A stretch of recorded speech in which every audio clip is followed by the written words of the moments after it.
Good morning, everyone, and welcome back to Wake and Take. It's your boy, Jason, and we've got some football to talk about today. Today is, of course, Thursday. It's custom here to go ahead and get an early look at the week that we're about to be playing fantasy football for. So we've got a little bit of a Week 8 preview coming on up. We're going to do starts and sits. We're going to look at the injuries that you need to monitor over the weekend. We're going to talk some of the bigger news stories from the week. And then we're going to end the show doing some fun little game picks, talking about maybe what I would expect, and kind of go from there. Currently winning the Wake and Take Pick'em League right now, so we're feeling good. We're feeling great. Go ahead, take out your coffee, sit back, relax, and enjoy the show.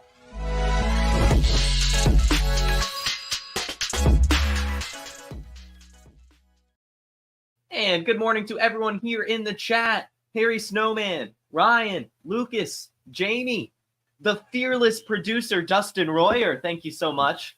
As always, he does some fantastic work. And you all are fantastic people joining me this morning. And again, guys, just in case you didn't know, you can find the Wake and Take podcast via the link in the description if you just want to listen and you don't want to see my handsome face every morning. Now, we've got some football to talk about. And we'll start with the NFL news. I've actually got a lot of news stories for you guys this morning. Over the season, I mean, for the most part in the season, every news update is an injury, right? There's not much going on in the NFL when the season is actually happening. But this week was pretty good to us. Now, a lot of it is from injuries, but we've, of course, got the trade deadline coming closer, so we get some of that. And we also just get some money stuff.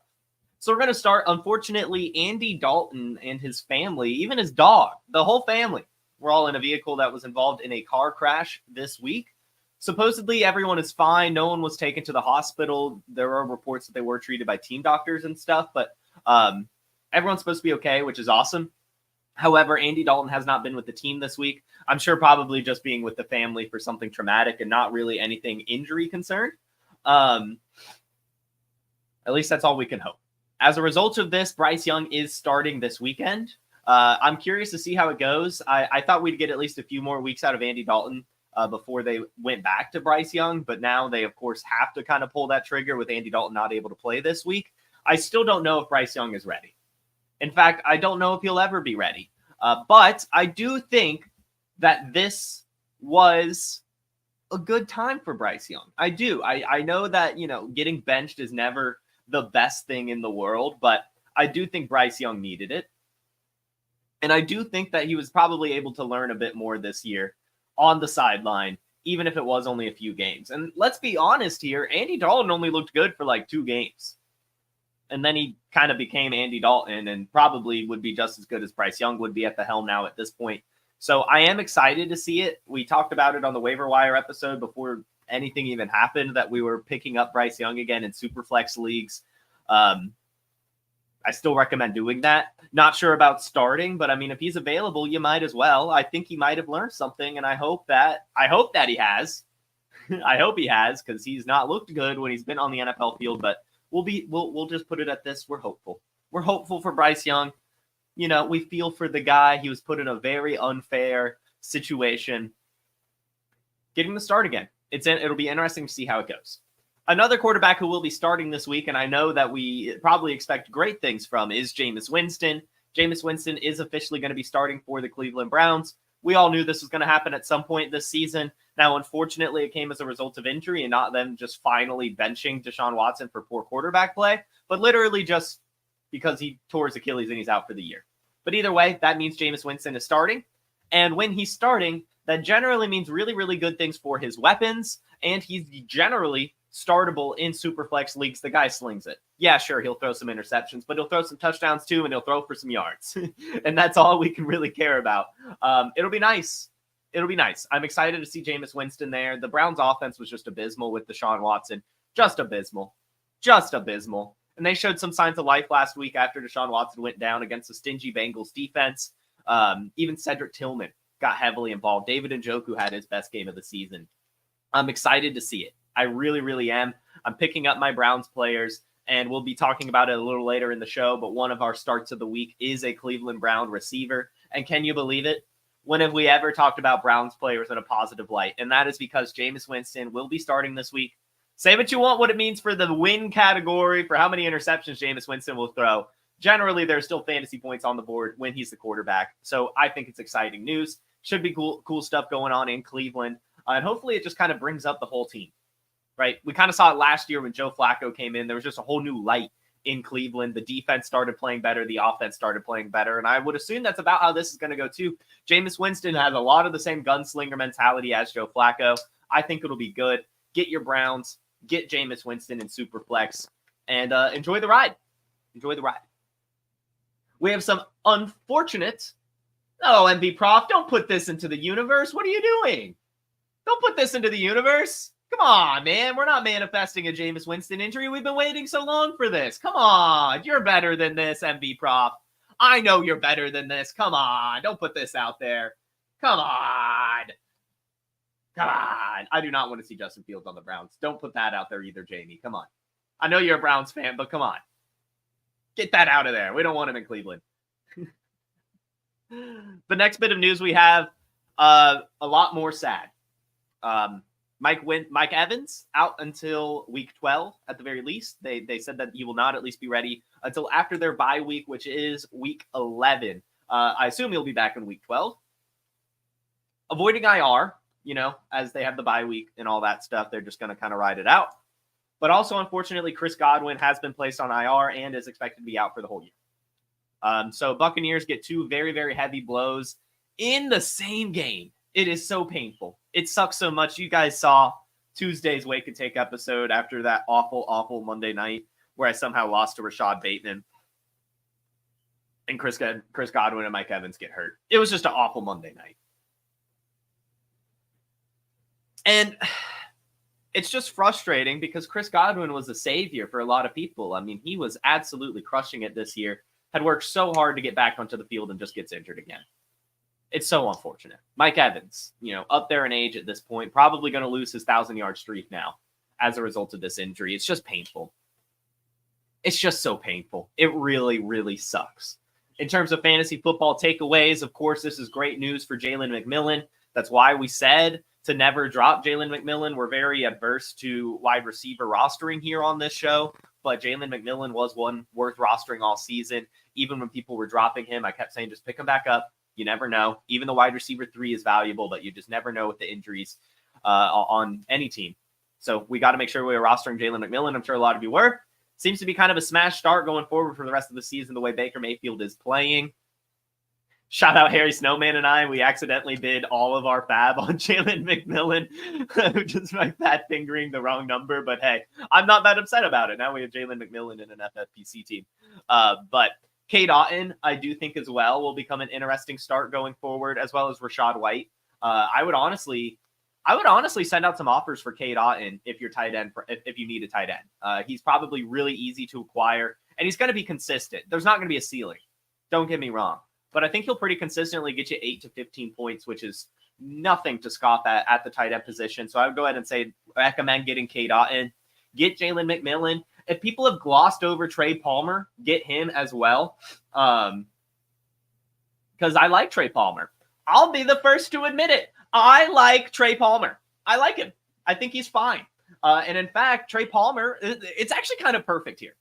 Trey Palmer is, obviously like diet Mike Evans. He doesn't necessarily have the size he does, but he can separate from corners the way Mike Evans does. So he's going to be used in the Mike Evans role. And Jalen McMillan is a very similar replacement to Chris Godwin. He's going to be used in the Chris Godwin role with Sterling Shepard probably out on the outside. Maybe they'll have Sterling Shepard in the slot, actually. Because Jalen McMillan can kind of play both ways. But either way, I think it's going to be fine, actually. I know a lot of people are freaking out, myself included. I was pissed. I have a Baker Mayfield share. Been trying to sell him, but it never lined up, never got the value I really wanted, especially with the points I was getting. And, you want good value for a player scoring that many points. And, not to say there weren't good offers, but it never was enough. And with the Mike Evans, Chris Godwin injury, I got a little scared, got a little worried, but I don't know. I'm starting to think about it more. I think it's fine. Obviously, the ceiling may not be 30 points, but I still think, Baker Mayfield's going to get to 25 points. He still can have a 3-touchdown game without Mike Evans and Chris Godwin. He totally can. He totally can. And shout out, Dustin, you're right. Shepard and Baker Mayfield went to Oklahoma together. Shepard is definitely slant boy. You're right. So Sterling Shepard also worth rostering. I think it'll be fine. I honestly do. So honestly, I might even say if Baker Mayfield's out there for a cheaper price now, because he's fallen as a result of this, if someone got a little finicky and wants to move on from him, I don't mind a Dak Prescott, send a Dak Prescott Baker Mayfield's way or something. I don't know. Think about it. Because even Todd Bowles came out and said they're not interested in a wide receiver. They feel confident in the guys they have in the room. We'll see if that ends up being hearsay, right? I mean, he might totally end up going to trade to someone. That is something I would say if I'm in the market for a wide receiver. But either way, I think it'll be fine. I don't think it's obviously going to be what you want, but I don't think it's going to be that bad. Yeah, I don't know. I like Trey Palmer. He had some good weeks last season. He's already scored a touchdown this year. Jalen McMillan's been pretty solid so far this year. Had a ton of hype over the offseason. And Sterling Shepard is just a consistent producer when healthy. He has been throughout his entire career. And Cade Otton, he'll be able to step up a little bit. I'm sure Rachaad White will get some more passes. Bucky Irving will help the run game. This team isn't going to be as good, but I don't think they're really losing. I mean, they're losing a lot. But, in terms of what product they're going to be able to put together on the football field, I think it'll be fine. I really do. I don't think the Falcons are going to go in there and absolutely dismantle them this week. I think they'll be still a very competitive football team who obviously will be missing a big part of their offense. But I think they'll be able to make it work. I really do. I have some faith in this Tampa Bay Buccaneers team. Next bit of news we have also in the NFC South pertains to Alvin Kamara. Two things with Alvin Kamara. Well, one, you might be wondering why Alvin Kamara hasn't been Alvin Kamara lately. You might have thought it was Spencer Rattler, and it probably was a big part, Spencer Rattler's quarterback play. But also, Alvin Kamara has come out and said he's been playing with a broken hand the last 2 games. So how about that for some dog mentality? Alvin Kamara has been playing with a broken hand the last 2 games. It has affected his play. He has not looked the same. So I don't know. Hopefully it heals. I don't think it does. I feel like a broken hand, especially if you're playing through it, is probably not healing very quickly. So I'm not sure how to navigate this situation. I feel like you're kind of stuck holding him anyway. You're never able to sell Alvin Kamara. That is something I've learned about my Alvin Kamara shares I've had throughout the year. You're never able to sell him. No one wants to pay for Alvin Kamara. I have no idea what it is. Absolutely no clue. Because he's awesome. But you're kind of stuck holding him. And it's fine. I mean, he's out there. He's scoring points. He's catching passes. It's just not as explosive. Now, he's also signed a 2-year extension with the New Orleans Saints. So congratulations to him. He's always kind of been a player that a lot of people were expecting to be traded at some point. This is bad news for Kendre Miller. And actually, I've started to see some Kendre Miller trade rumors getting away from New Orleans. So that's something to keep our eye on there. But Alvin Kamara, 2-year extension. $24.5 million. That's $12 million a year for a running back at his age. That's a really, really good contract. That shows that the Saints love him. And I think it's good. I think it's good. Obviously, I still think running backs should get paid more, but I'm glad to see this type of contract come in for a running back at this point in his career. I think it's good news for the running back market as a whole. And hopefully it kind of does change things a little bit. And it's good for Alvin Kamara. I mean, where he's going to be the next couple seasons, at least one more. I'm sure I haven't looked at that out or anything like that, but it's good to see the extension. That gives you some sort of confidence in acquiring him in Dynasty. So yeah, Alvin Kamara, 2-year extension, but also playing through a broken hand. Insane stuff. Also, Tua Tagovailoa is expected to return this week. He did return to practice, have a full practice. Should be good to go. He's not wearing the Guardian cap for whatever reason, but will be playing football. Everyone's excited. Tyreek Hill has already come out and told his fantasy managers to start him this week. And we'll be talking about it later in the show as well, but we're going to be firing up Devon Achane for sure at the running back position. All the Dolphins get a huge boost here. It's great news for the Miami Dolphins. I would say fire them all up, even if it's just the 1 week back, right? Sometimes, with injuries, you kind of want to see it first, but this is returning from a concussion. This team already has a ton of chemistry together. They've been dying for good quarterback play. Tua back is great news. And yeah. And lastly, we've already discussed it a little bit yesterday, but DeAndre Hopkins was traded to the Kansas City Chiefs. This is a 5th-round pick that could become a 4th, I believe, if they make the Super Bowl or something like that. Some sort of contingency in terms of the pick becoming a little bit better to the Chiefs, for the Titans. And yeah, we're excited about it. We talked about it on the Market Watch episode, so if you want to look into a little bit more, but we are buying DeAndre Hopkins. I think he's going to be totally fine in Kansas City. I don't think he's going to get a ton of volume, obviously, but I do think he'll get 5 to 6 targets a game, with a couple of those being red zone targets. I think he will be important, especially in goal to go situations. Him and Kelsey kind of dominating that end zone opportunity share. So I do want to acquire DeAndre Hopkins. We've been wanting to acquire DeAndre Hopkins even when he was on the Titans. I felt he was undervalued. He's obviously still taking a rise in value with this, going to Kansas City and Patrick Mahomes being his quarterback. But still, I don't think it's high enough. And I think if he scores, a touchdown this week, he's going to go up even higher. It was the same situation last week, right, where we talked about buying Amari Cooper, just because we don't want to wait. We don't want to wait. These are star-studded athletes going to incredible offenses. You just get those players. You don't ask any questions. You just go get those players. So I'm excited to see DeAndre Hopkins in Kansas City. I hate that the Chiefs got him. I mean, come on. Could they not just get Mike Williams? They had to get DeAndre Hopkins. They had to get a Hall of Fame caliber wide receiver for free. Kind of annoying, but it's okay because they're not going to win the Super Bowl anyway. DeAndre Hopkins to the Chiefs. Good news for KC. Good news for D-Hop. Should be fun. And that is really all the kind of big news stories for you guys. We've got some others that we'll cover as we do a little bit of an injury rundown. We're going to go team by team, check out yesterday's practice updates. As a reminder, these are going to be stuff from Wednesday, just kind of as a precursor. A lot of times there is veteran rest.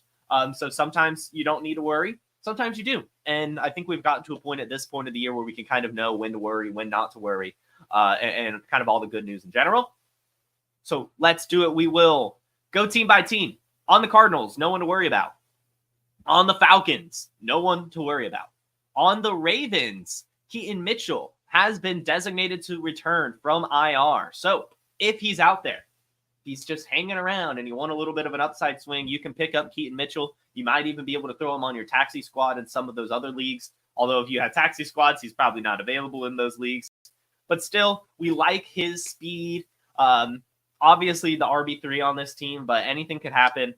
Might as well stash some Keaton Mitchell designated to return. And then we do need to monitor Zay Flowers. Zay Flowers did not practice on Wednesday with an ankle injury. I believe this plagued him last week, if I'm remembering correctly. Someone in the chat maybe remind me. But I believe Zay Flowers had this same issue last week and was able to play through it. But just in case, do just kind of keep monitoring this situation. If Rashad Bateman's available on your waiver wire, go ahead and pick him up just in case Zay Flowers misses. And yeah, not practicing this week. Zay Flowers has an ankle injury. On to the Bills. Not too much to worry about. Mac Hollins and Dalton Kincaid were limited, so they'll probably be fine. Curtis Samuel, though, didn't practice, and neither did Dawson Knox. So definitely monitor it, I guess, but it's not like we were really worried about Curtis Samuel, Dawson Knox anyway. The limited for Dalton Kincaid, probably fine. If it was a miss, then that's where we'd be a little bit concerned. But a limited practice on Wednesday generally suggests that they'll be out there playing. On to the Panthers. Adam Thielen has returned to practice. He is eligible to return off IR. That could be interesting to monitor for sure. Jonathan Brooks also picked up a limited practice as well, so he may be able to return this week. And as mentioned, Andy Dalton is doubtful. It is expected. Well, Bryce Young's already been announced the starter. Andy Dalton will not be out there. And then the tight ends, Jatavian Sanders and Tommy Tremble, they both picked up limited practices, so they'll probably be fine, but something to monitor. But mostly monitor the status of Adam Thielen and Jonathan Brooks throughout the weekend. If Adam Thielen was dropped, I wouldn't mind picking him up in deeper leagues just in case. Now, again, Bryce Young's probably going to suck. Deontay Johnson started to establish himself. Xavier Legette started to establish himself, so it might be a bit too murky. But if he's in a deeper league, you need a spot start, he might be worth it. Looks like on the Bears, there's no one really to worry about here.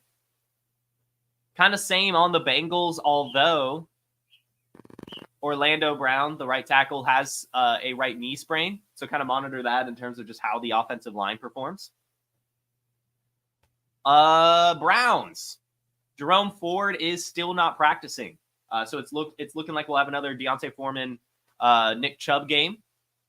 Nyheim Hines is not being activated. And in fact, will not be activated, will be sidelined for the rest of the 2024 season. So if you've been stashing Nyheim Hines in your deeper leagues, maybe Scott Fishbowl in the hopes that he'd be the kick returner, time to cut bait. Nyheim Hines is out for the season. Unfortunate news for that. Cowboys. Oh, no. Ryan Flournoy. No update. Just says questionable. So got to monitor that one. That's fun. Ryan Flournoy injured. Hopefully he's okay. Doesn't say what he is. Doesn't say if he practiced. Just literally says questionable. Also monitor Brandon Cooks. I believe this is his last week on IR. I believe he's able to start returning after this game. So definitely go ahead and monitor some Brandon Cooks situations as well across your leagues. If you have the room, might as well pick him up. Lions, nothing to worry about here. Packers, Christian Watson limited, Jaden Reed limited, so probably fine. Marshawn Lloyd still not eligible to, or still not returning to practice. That is definitely interesting. I definitely thought Marshawn Lloyd would return at some point, but still not good to go. Not much reporting on this injury. We just know it's an ankle injury. We know he had the hamstring strain too. There's some weird stuff going on with Marshawn Lloyd. I am not going to lie. But still not practicing. Christian Watson, Jaden Reed limited, so probably fine, but just monitor them through the week. No one really to worry about here on the Houston Texans. Robert Woods isn't practicing, but I don't really believe any of you are really worried about Robert Woods anyway, but maybe it means good news for Tank Dell. Who knows?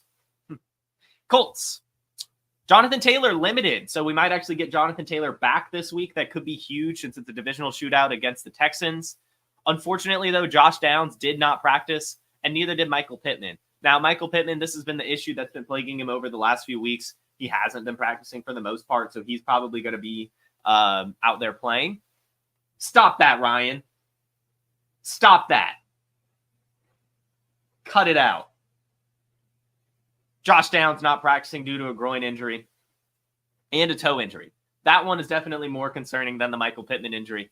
Jonathan Taylor should be good to go this week, which is really, really great news. Josh Downs, something to monitor. Not like you're really starting him, though, with Anthony Richardson at the helm anyway. Jaguars. Travis Etienne, limited practice. Looks like he's back. Looks like he's good to go. Should be playing football this week. Definitely something to monitor in terms of Tank Bigsby, Dearness Johnson, and then just how they are utilized in his return. Limited practice this week for Travis Etienne should be good news in terms of his hamstring injury. Evan Ingram limited, but he's been fine. Gabe Davis limited as well, but he's been kind of fine as well. So really just the big news in Jacksonville is the Travis Etienne return. Chiefs.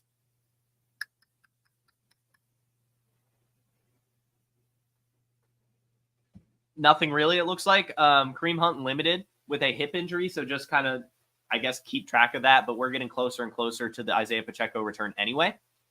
DeAndre Hopkins, he's listed as questionable, but they're expecting him to be able to go this week. And Hollywood Brown, nothing in terms of this season, but he is ahead of his recovery from his September surgery, which is good news for dynasty managers, I guess. And Juju Smith-Schuster is out. Sorry, Juju Smith-Schuster is already listed as out this week, which is, wow. Man, I really thought we had something with Juju. It really seemed like he was back that 1 week and then immediately injured. So hopefully he can get back on the field, but I'm sure they traded for D-Hop for a reason. Raiders. Jacoby Myers limited, so he should be able to return this week. And then Aiden O'Connell has officially been placed on injured reserve.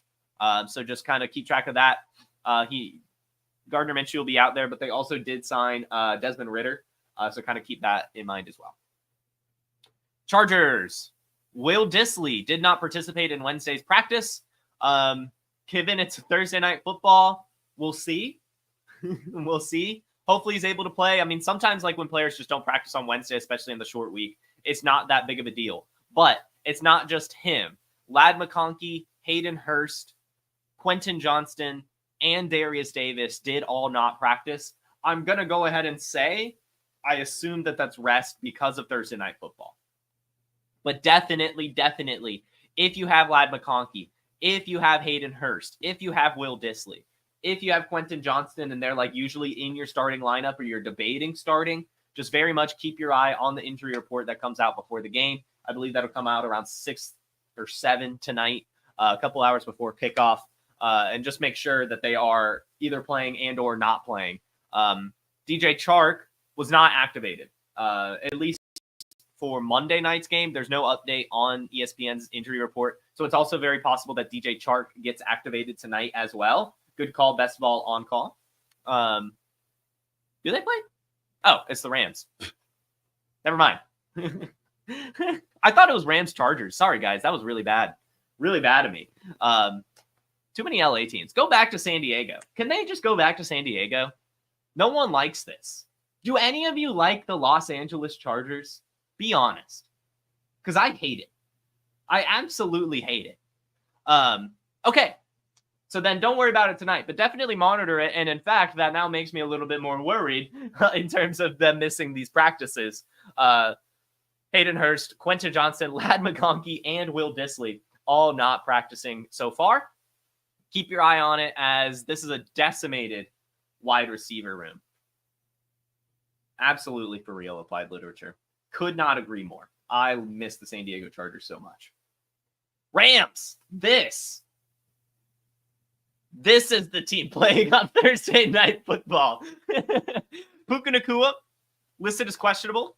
They are optimistic that he'll be able to play today. Cooper Kupp will be playing today, which is awesome news. However, Jordan Whittington is out. Jordan Whittington will not be playing, and they're also not bringing Tyler Higbee back either. So some more Colby Parkinson action probably.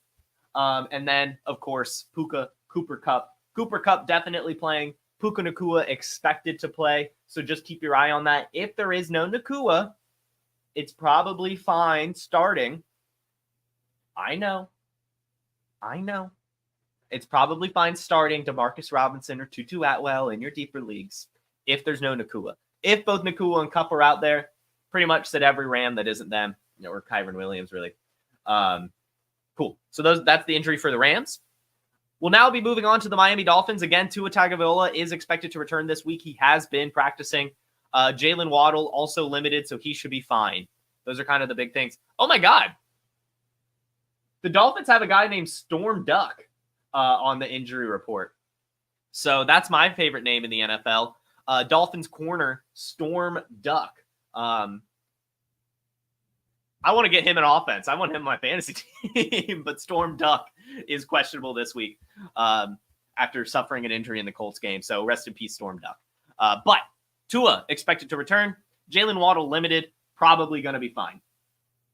Minnesota Vikings playing tonight.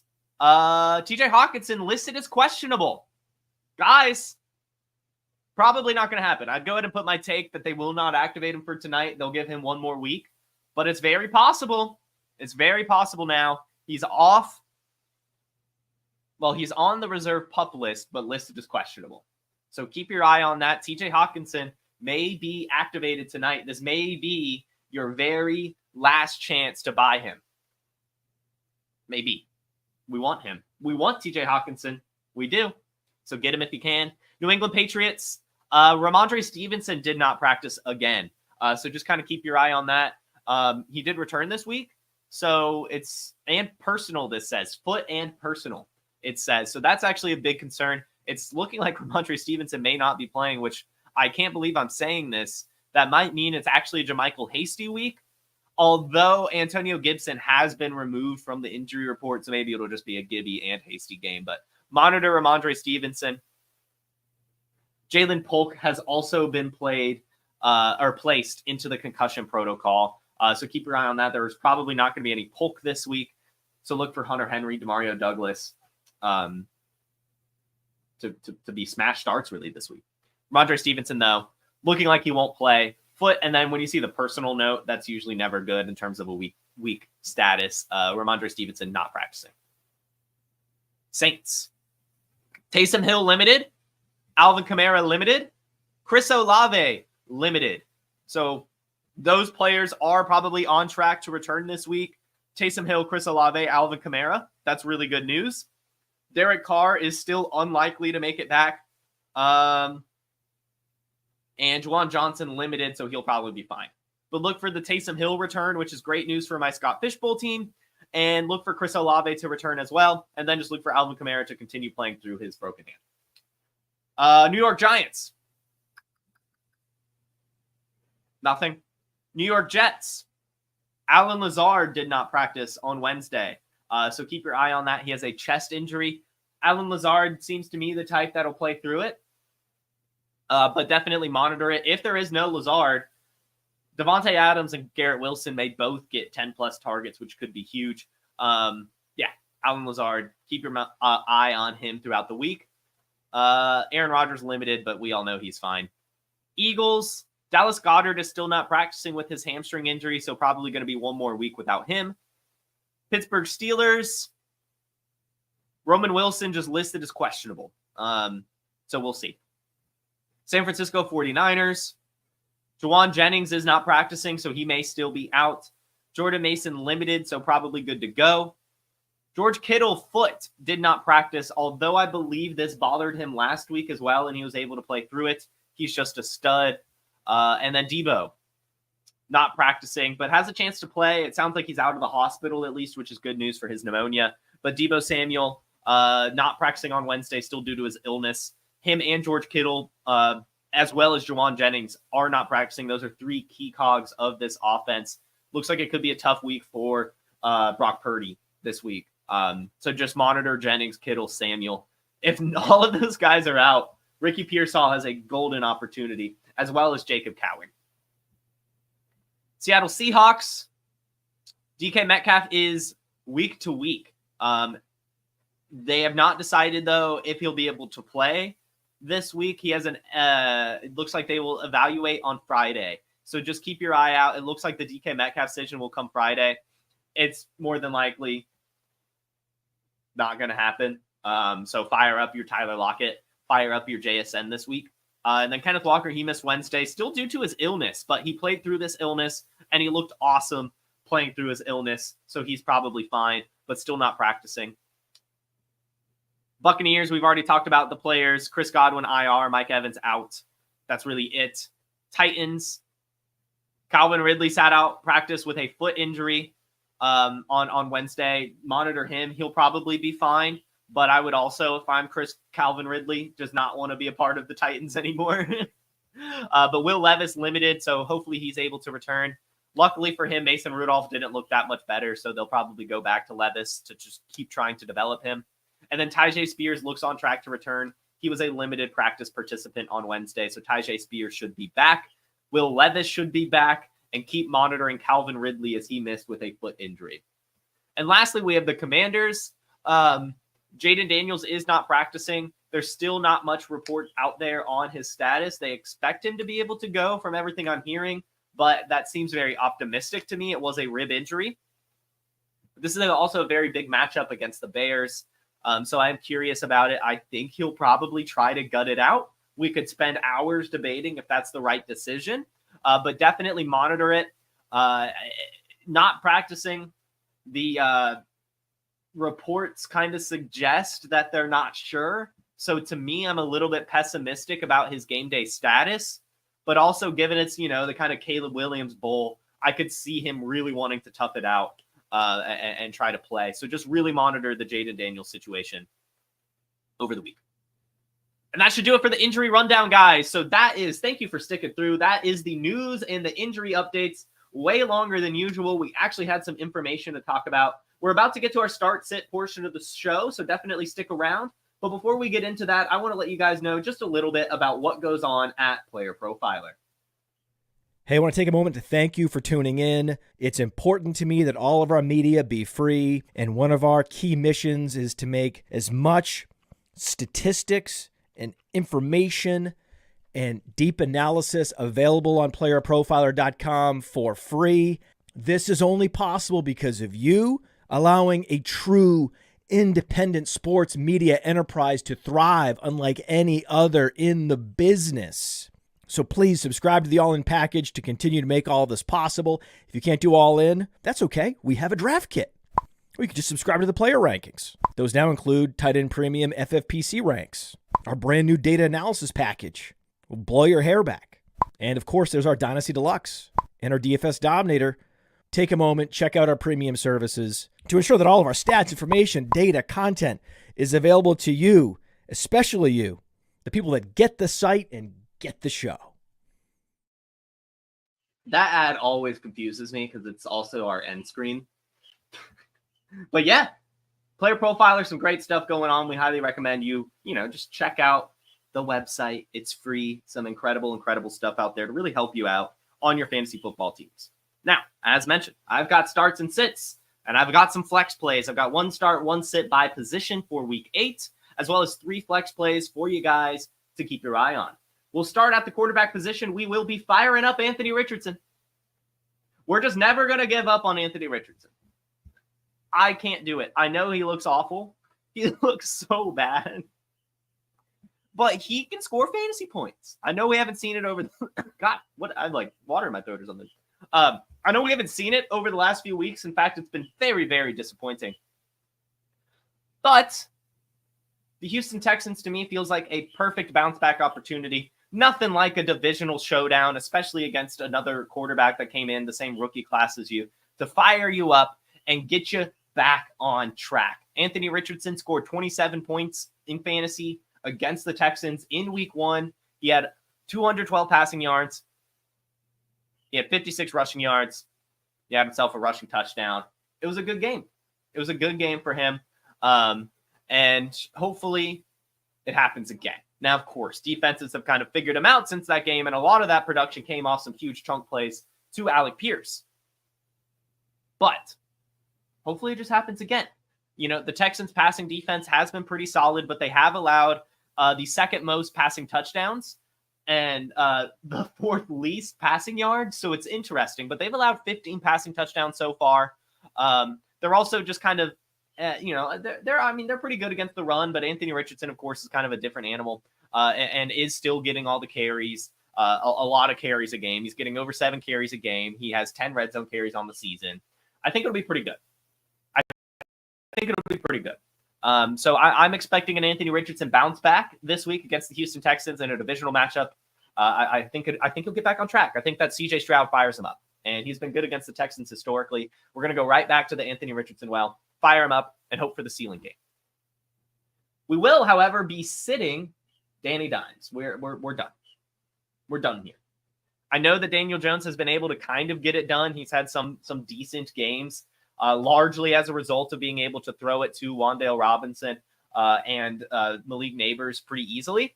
But over the last 2 games, he has 0 touchdowns and an interception. Over the last 3 games, he has 2 touchdowns and an interception. Over the last 4 games, he has 2 touchdowns, 2 interceptions. It's just not great. He really has not been great over the last few weeks. And unfortunately, has to go up against the Steelers. And that's not a defense you ever want to go up against ever. TJ Watt is just a total game wrecker. And I just don't think that Daniel Jones is going to be able to do well in this game. I would be sitting him in Superflex even. I'm not feeling the Danny Dimes this week. I think he continues to kind of be disappointing. And yeah, I know he's looked good for a couple weeks there, but we all kind of knew it, right? Like, Daniel Jones is not happening. He's not. As much as we want it to, we wish it could. Like, we never want things to go poorly for any human on this planet. But he's just not that guy. He's just not. Has a tough matchup against the Pittsburgh Steelers, even with Malik Neighbors back, even with really everyone at full strength. I just think that defensive front is going to be too much for Danny Dimes to handle, and it's going to be pretty bad. So we'll be sitting Daniel Jones. Moving to the running back position, we will be firing up some Devon Achane, ladies and gentlemen. Devon Achane, we are firing up. Tua's back. The Dolphins offense is back. And I'm never going to have another opportunity to be able to say, start Devon Achane on a start-sit show.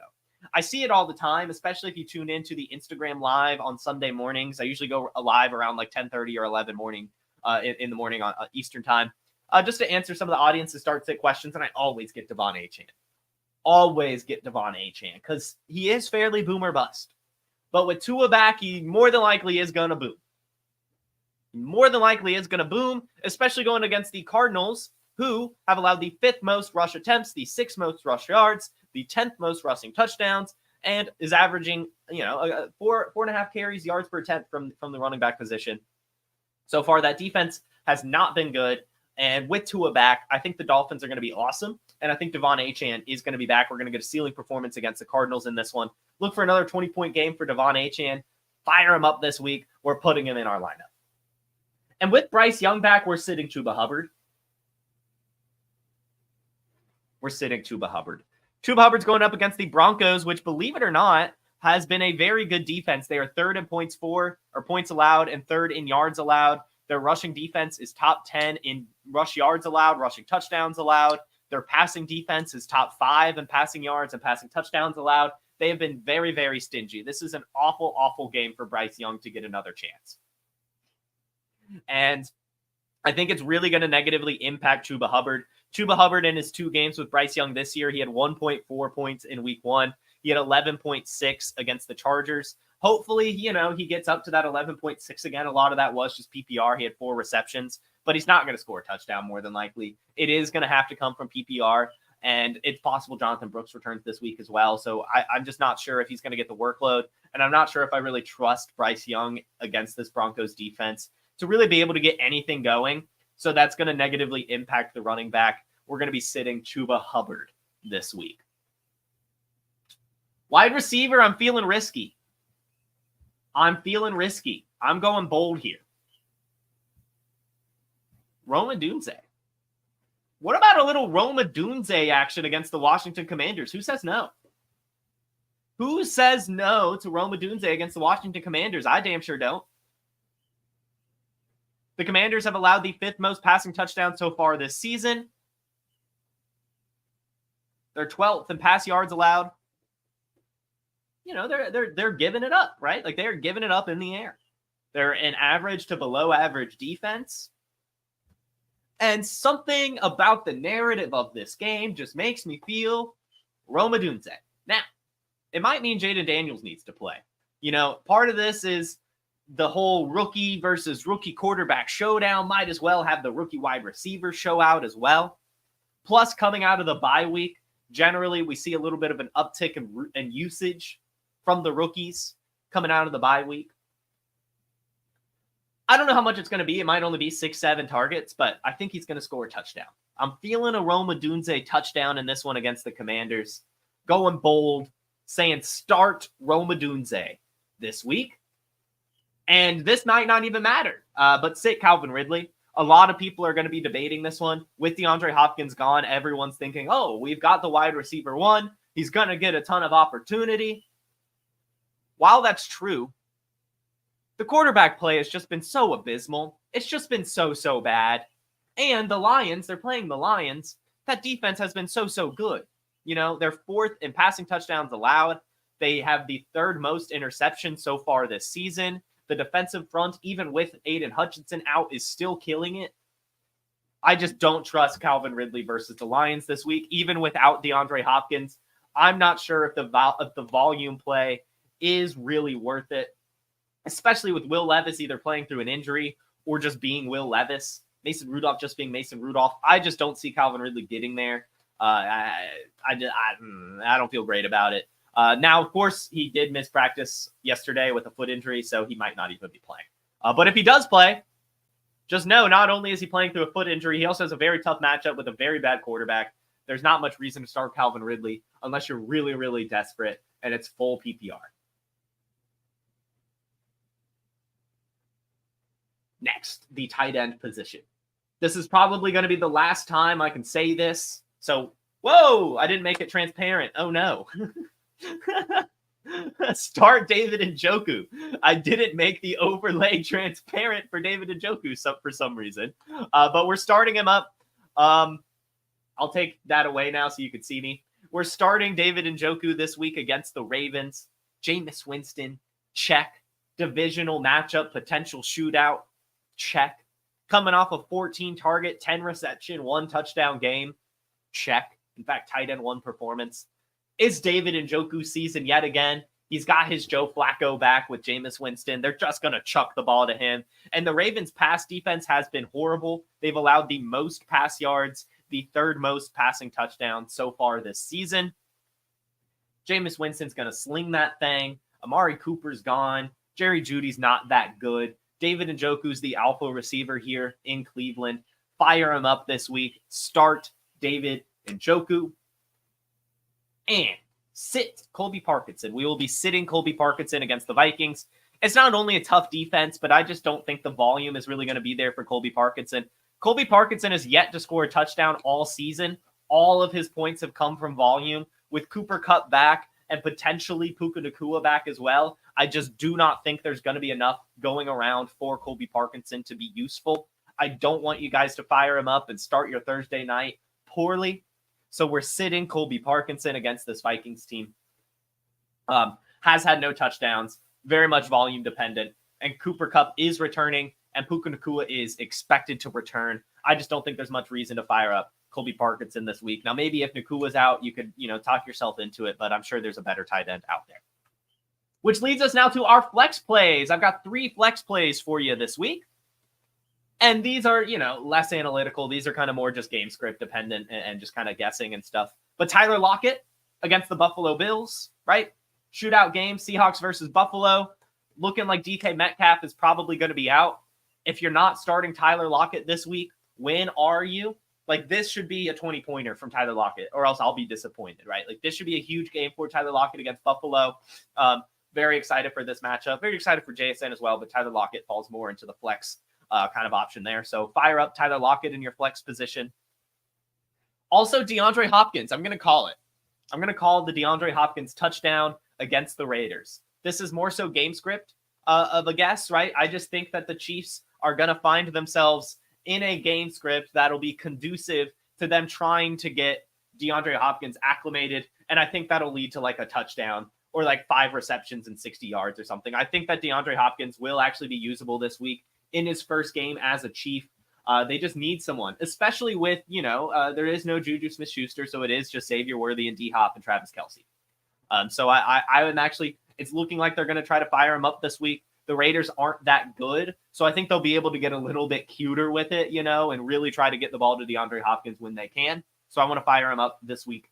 Faux show. And lastly, I'm saying it, we're not giving up on Tank Dell. We are firing up Tank Dell against the Colts. We're not giving up on Anthony Richardson. We're not giving up on Tank Dell. Those are our affirmations for this Houston Texans Indianapolis Colts game. I think that those 2 players get back on track. Tank Dell has been just so close every week, whether it be a touchdown or a big play, and it's just not happening. But I really do believe it's going to happen at some point. I do think it's going to click at some point. And I just love these divisional matchups. I love Texans Colts. That's a very fun game. Still no Nico Collins. Tank Dell has been good against the Colts as well. In his 2 games against the Colts, he has 10 catches for 112 yards and a touchdown. That's not bad. Most of that came in 1 game. But still, we're going to lump it together and say it was not bad for both games. Tank Dell versus the Colts, just to me, feels like a good bounce-back opportunity. And I'm calling it. Tank Dell, 20-plus points this week. Fire him up in your flex. We're going with it. I know it sucks. God, I know but I just can't do it. I can't give up on Tank Dell. I just can't do it. I just can't do it. I'm feeling it. I hope I'm right. But that should do it in terms of our start, sits, and flex plays. Let's go ahead and do the final bit of our weekly preview. We're going to talk about every game just briefly, and then we're going to answer some questions here. Just some. I saw a lot come in, but it's been a long show this morning. My mouth is getting dry. Fix this. Put the Wake and Take banner on. Boom. Cool. All right. Here we go. Vikings heading to Los Angeles. The Vikings are favored by 3. And I'm going to go ahead and say it. I'm saying what we're all thinking, what we're all feeling. The voice of the people says Sam Darnold has officially turned back into a pumpkin. That Lions game has killed all his morale. And Matthew Stafford gives it to the Minnesota Vikings. Him and Cooper Kupp look great tonight. and the Rams win this game in primetime. Bengals hosting the Eagles, favored by 2.5 points. In Cincinnati, they win. They win. We saw the Eagles last week really, really struggle outside of Saquon Barkley, and I think that could be kind of the same here. They're really not finding their identity on offense. I'm not sure what's going on in Philadelphia, but I'm a big fan of what the Bengals are putting together right now. I have a really good feeling about this team, and this should be a very fun game. We're going to go with the favorite there. We're going to say the Bengals beat the Eagles. Ravens hosting the Browns. Heading to Cleveland, favored by 9. Oh, well, we'll have to take Cleveland. You've got to take the 9-point home dog there. Baltimore wins the game, but I highly doubt they win by more than 9. That is a huge spread. Not a fan of it. Jameis Winston throws the ball too well. Maybe not well. That's probably the wrong term. But, he's going to put up points, even if it comes in garbage time. I find it very hard to believe the Ravens could win this one by 9. We will take the Browns covering in that one. Lions hosting the Titans, favored by 11. And yeah, we'll give it to the Lions. The Titans are just so bad. They're just so bad. Fire up David Montgomery this week. I know you probably weren't thinking about it, but fire up your David Montgomery. Dolphins hosting the Cardinals, favored by 3. We'll give it to them as well. I really do think that Tua is going to be able to come back and be Tua. I think this Dolphins offense is going to look like we wanted them to look. I think they're back on track this week. This is a great get-right opportunity against that Arizona defense. They should win by more than 3. Should be a fun one. Fire up all your Dolphins. But look, also, I'll go ahead and call it the Marvin Harrison Jr. touchdown game as well. I think Marvin Harrison Jr. gets back on track against the Dolphins as well. Should be a fun game, but I think the Dolphins win it. Jets heading to New England, favored by 7. No. Patriots cover. Patriots cover. The Jets aren't looking great. They're just not. In New England, Gerard Mayo's job on the line. Lots of reports coming that he might not even make it through the rest of the season. Drake May just getting more and more comfortable. I think they'll be able to cover. In fact, I'll go ahead and call it Drake May gets his first career win. Divisional matchup against the Jets. Patriots win this game. Calling it. That's my upset pick. We're going with the Patriots win. Atlanta heading to Tampa, favored by 2.5. I'll give it to them, but I like the spread. Again, guys, we talked about it at the top of the show. I really think the Buccaneers are going to be fine. Just fine. I don't think they're going to be great or anything like that, but I really think that they're still a good football team without Mike Evans and Chris Godwin. They're not as good, but I think that they'll still be able to be consistent, move the ball, and have some sort of identity to keep this game close, especially since it's a divisional game. Falcons win it.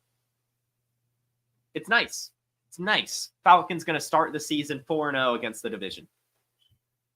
Packers heading to Jacksonville, favored by 4.5. I'll give it to them there. I'll give them the cover. I think they win this one. I do think the Jaguars have been able to get back on track, but the Packers have just been looking so good on defense, on offense, that this is just not a good opportunity for them.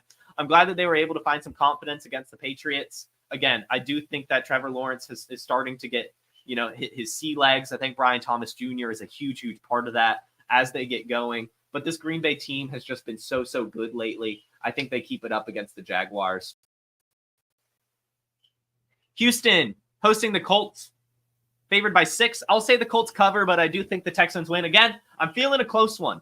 I think Anthony Richardson gets back on track this game. I think Tank Dell gets back on track this game, which means it should be fairly competitive. 6 points feels a little too far away from me. It might be 4, it might be 5.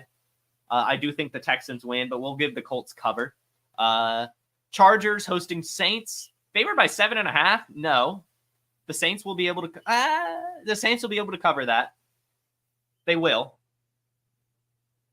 But yeah, the Chargers win. This is just going to be another one like we saw on Monday, like 17-15. Neither team gets 20. Just going to be stuck there doing their best. But I do think the Saints can cover, even with Spencer Rattler. It's looking like Olave will be back.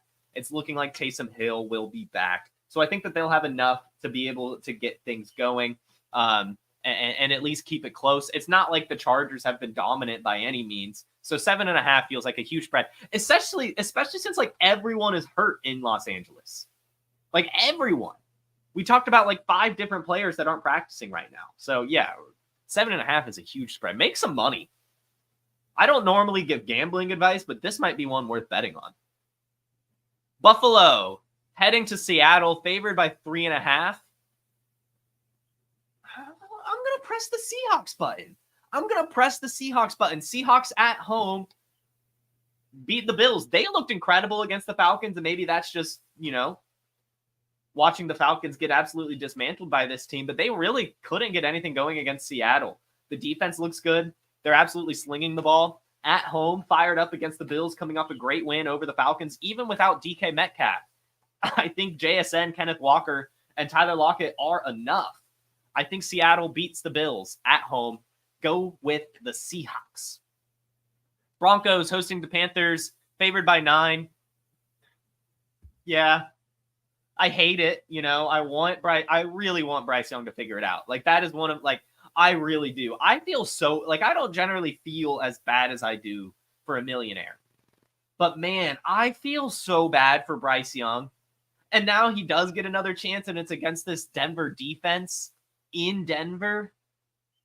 I just feel so bad for that guy. It is really hard not to just feel bad for Bryce Young. With that being said, the Broncos still win by more than 9. They probably crush this Panthers team. You might get another start out of Javonte Williams this week if you didn't already sell high. But yeah, hopefully Bo Nix and Troy Franklin keep it going. Chiefs heading to Vegas, favored by 10. I'll say the Raiders cover. I know that's crazy. I don't know. I said the game script will make it to where they can play around with DeAndre Hopkins a little bit. But 10, home dog, you got to go with the Raiders there covering that. Those games are always close. And again, it's not like the Chiefs have been dominant this season. In fact, Patrick Mahomes has been pretty bad. So to win by 10 on the road, it's just going to be hard to do. So yeah, I think the Raiders cover this. The Chiefs still win, obviously, even if it's by 7. Hell, they could win by 9. But 10 points is a lot, especially since the Chiefs haven't really been scoring points. Bears heading to Washington, favored by 1.5. I wish we knew who was playing, but I really think either way, the Bears win this one. I really like, what they've been able to accomplish over the last few weeks. They get the rest off of the bye week, and it's looking like there's not going to be Jaden Daniels as of right now. So I think the Bears win, but I think the Bears win even if Jaden Daniels is out there. They're just a better football team on both sides of the ball. So we'll go with Chicago heading into Washington to win that game. San Francisco hosting Dallas, favored by 4.5. I'm going to say Dallas covers. I think the 49ers still win it. But, the San Francisco 49ers are being ravaged by injuries right now. And while things look awful in Dallas, they did have the bye week. So hopefully they're a little bit more confident now. And, it's the 49ers. These are always, fun games usually. They show up for this one. So I think 4.5 is a bit too big of a spread, especially with the injuries that San Francisco is going to be playing through. I think the Cowboys can cover. And lastly, the Steelers hosting the Giants, favored by 6.5. Yeah, I'll give it to them. I think they could do this. Again, we are sitting Daniel Jones. This Steelers defense is just too good for them. I don't think he's going to be able to do much. 6.5 feels fine to me. And those are the picks. Now's that time of the show where I go and answer some questions. By the way, guys, we really appreciate the super chats. If you start answering some super chats, those get answered immediately. If you ever put a super chat, I answer those as quickly as I can. The regular chats we just save for the back of the show. And I get to as many as I can, at least try to. So I appreciate you all tuning in. And this is my way of showing my appreciation by spending the time to answer your questions. Now, let's see. Man, a lot of you guys, there should be Scott Fishbowl rankings, Ryan. You are right. There should be actual Scott Fishbowl rankings. So I will look into that, but I'm not sure off the top of my head. All right. Would you start Terry McLaurin, Jalen Tolbert, or Jawan Jennings? Half PPR. I'm going to lean Tolbert. There's still no Brandon Cooks. Fun game against the Niners. Not sure who's going to be quarterback right now with the Commanders. So in half PPR, you're more so looking for touchdowns. I think Jalen Tolbert will get you there more than McLaurin with potentially Marcus Mariota. If Jaden Daniels plays, you could probably lean more McLaurin. But I think as of right now, I would lean Tolbert. Are we still buying Juju? Or are we dropping him? I don't want to give any capital for him, but if he's dropped, I'm picking him up, if that answers your question. I would be picking him up. I do think he's worth rostering, but he's not really worth giving up much capital for. What's the opposite term for truther? Hater. Just a total hater. Laporta or Henry in PPR? Laporta. Especially with JMO suspended, Laporta should get back on track. In fact, I'll use this opportunity right now. If anyone in your league is worried about Sam Laporta, like the Sam Laporta manager, if you can get him for a reasonable price, meaning like Dalton Kincaid and like a cherry on top or something like that, do it. If you can get Laporta for a first, do it. If you can get him for any reasonable price, do it. I think he gets back on track with JMO suspended. Would you trade Devontae Adams and Rachaad White for Devon Achane? Yeah, I think so. Would you trade D-Hop for Jordan Mason? Yes. Jordan Mason's going to be more consistent. I think he's going to have a role even when Christian McCaffrey returns. He's just played too well. I just don't know. Like, I like D-Hop. I want to give him, but Jordan Mason feels a little bit better. Now, if you had to add to get Mason, I wouldn't do that. If it is a 1-for-1, I'll go Mason.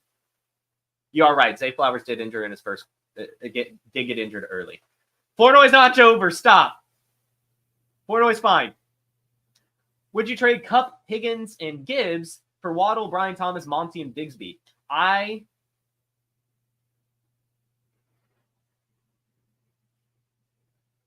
Oh, wow.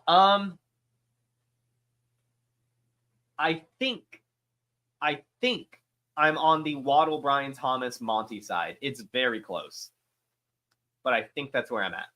What are your thoughts on Anthony Richardson's dynasty value? Buy. Yeah, I mean, you got him for Penix. Exactly. Buy.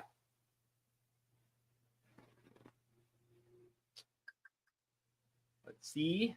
Again, thank you guys. We're just scrolling. Would you trade Devontae Smith for McMillan and Javonte Williams? No, keep Devontae. Yes, JSN Spike Week.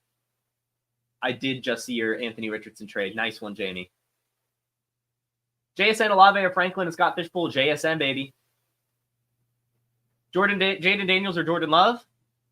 Jordan Love. Tillman or Moore, PPR? Probably Moore, assuming that's DJ Moore. If it's Elijah Moore, Tillman. I like Tillman more than Elijah Moore.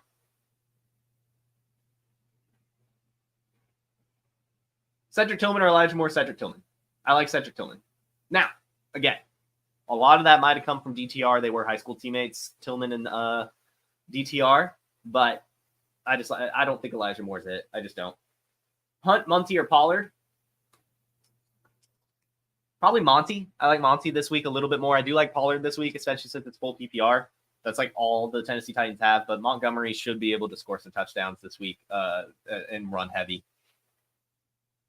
Gibbs or Kyron? Kyron. Are we sitting Deontay? Yes. Especially with Pat Surtain? Yeah.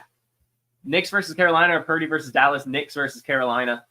Purdy is like no weapons right now. Would you start Odunze, Dobbs, or Deontay? Odunze. I would actually go Odunze there. Dobbs is close. I'm not starting Deontay. Oh, super chat. Thank you, Macintosh. I did answer this one, but since you added a super chat, I'll go over to my reasoning a little bit more. Mostly this is a youth wide receiver play. Obviously Brian Thomas. Honestly, I would probably trade like Cooper Kupp and T. Higgins for Brian Thomas alone. So really at that point, you're talking like Waddle, Montgomery, Bigsby for Gibbs. And while that's a lot of assets, it's good assets. Montgomery scoring you points. He's on the same offense as Gibbs for a long time. They just extended him. So I think that you're going to be happy with these assets. Getting the young elite wide receiver and Brian Thomas to me is just huge. I am fine with this trade. Now, maybe, I know this is crazy, I might see if you could get a pick instead of Bigsby so you don't have to worry about the roster space. Like if you can make that a second or a first even, that might be more fun. But either way, I do like this trade. Would you trade Chase Brown and Evan Ingram for Brian Robinson?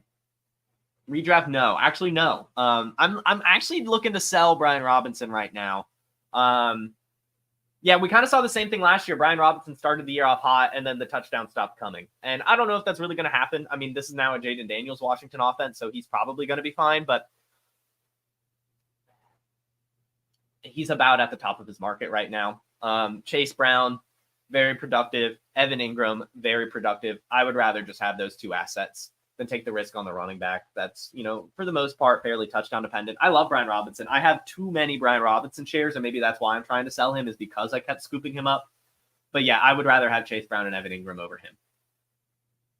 And that should do it, everyone. As always, thank you so much for tuning in. It's just so much fun chopping it up with you guys, talking football. It's just awesome. So I just want you all to make sure that you have a terrific Thursday, a fantastic rest of your week. Make sure you hit that like button. Make sure you subscribe, and make sure you tune in tomorrow, as we'll have the great Dan Williamson on the show, doing a little bit of a Week 8 preview, but for the most part, giving our takeaways from the season so far and what we'll expect going forward. So everyone, have a wonderful day, and I'll see you tomorrow. Peace. From the Podfather to you, I deeply appreciate you tuning in. And many ask, what can I do? What can I do to help support the hosts, the research they do, the production costs? Go to PlayerProfiler.com, Dynasty Deluxe, World Famous Draft Kit, Rankings, DFS Dominator, and of course, Data Analysis. Subscribe to any one of those, and you support all of us and take Player Profiler to the moon.